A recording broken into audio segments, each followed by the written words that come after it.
ఐబొమ్మ రవికి సంపూర్ణమైన మద్దతు ఇస్తున్నా నేను, సంపూర్ణమైన మద్దతు. ఎందుకంటే పుణ్యానికి సినిమాలు చూపెట్టిండా, నేను సినిమాలు చూడాను కానీ పుణ్యానికి సినిమాలు చూపెట్టిండు.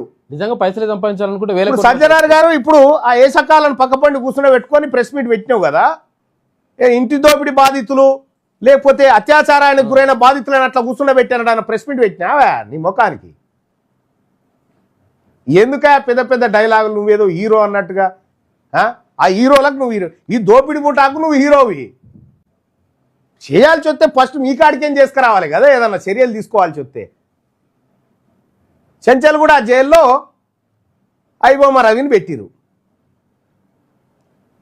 ఎన్ని రోజులు పెడతారా?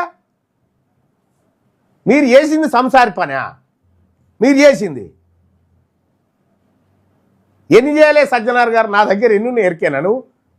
నువ్వు పైసలు తీసుకొని కబ్జాలు ఇప్పించిన ఎన్నున్నాయో నా తానా లెక్కలేని ఉన్నాయి. ఆర్టీసీలో వాటర్ బాటిల్ వాళ్ళ బొమ్మకి ఇచ్చి ఒక్కదన్నా నా నీది.